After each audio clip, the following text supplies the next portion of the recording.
Hi everyone, welcome to Fast Home Brew. Today I'm making a chocolate oatmeal stout, and it's actually the first stout I've made that isn't based on a kit, so it's a bit of a learning process for me. I've tried to keep it a real simple one as such. So, getting started here with the hot water again, and I've found, of course, that because the water's already hot, it takes a lot less time to get to mash temperature. So just going into the urn, sight tube's giving me a bit of trouble, but yeah, look at that, mash temperature already, instead of having to wait like an hour for it to heat up. So, that's 72. We'll lose a couple of degrees, but look at that, there's all the stuff and what's in the bag.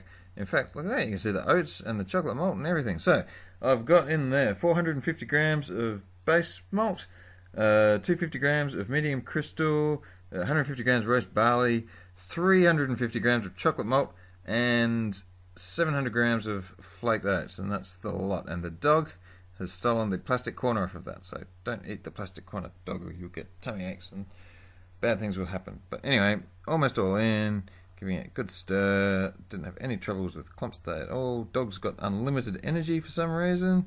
And 67. I'm mashing it at the high end of the scale so that it ends up with a fairly high final gravity, because it's a stout after all, so they're kind of a bit thicker, a bit more of a meal. Anyway, you guard that, Max. I've got an errand to run. I'm off to the toy store, actually, because a friend of mine is having a baby, so I could better get my present. Hey, that's the nice thing to do. So here we are at the store, just looking for a car park. I'll find one soon. And oh, look at all the toys. Wowee. I wonder what I should get him. Giant panda, hell yeah, me and the giant panda cruising in the car, turning left and heading back up the hill to go home. I'm going to miss the giant panda. Anyway, what do we got here? We're all done. Unwrapping the thing. Temperature 60, nearly 66. Only lost a degree and a bit, so that's pretty good. Time for the messy part. Hoist this thing up, and look at that. Did pretty good. I don't think I even made any mess. That's pretty good. Yeah. Oh, wait. No. No.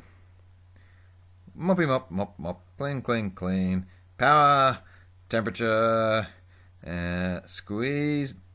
Squeeze, squeeze. Squeeze, squeeze. Chooks. Goes to the chooks. And goodness in the urn. Alright, now we're waiting for it to boil. While it's doing that, I'm figuring out how many hops to put in, because I got a bit confused.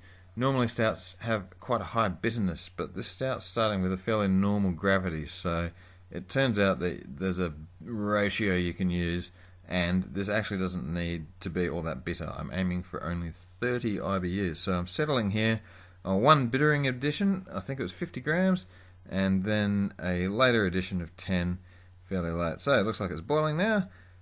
Just clip in the hot bag and measure out my 50 gram bittering addition. Oh, and the East Kent Golding hops. East Kent Golding.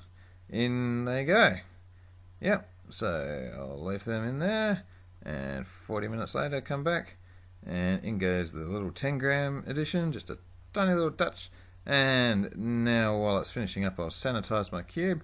Ready for the whole thing. Make sure it all gets contact with the star sand. Yeah, that's all done. And end of the boil. Very good. Alright. Temperature off. Take out the bag. And give it a whirlpool. This is the first whirlpool. And in, let that go. And in 10 minutes, I'll come back. Here I am. Another whirlpool. And the dog's still got unlimited energy today. I don't know where he's found it all, but anyway. Running around like a mad thing. Alright. That's it. It's done. Draining into the cube.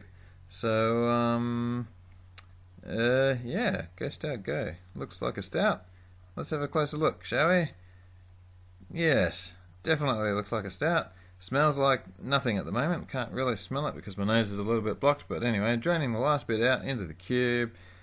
So it'll sit in the cube. Just squeeze the air out. And that is the Nottingham yeast that will be going in tomorrow, I guess. But anyway, all done for now. Wait till tomorrow for it to cool down, and that's it. Hope you enjoyed the video. Please subscribe and drink lots of beer responsibly.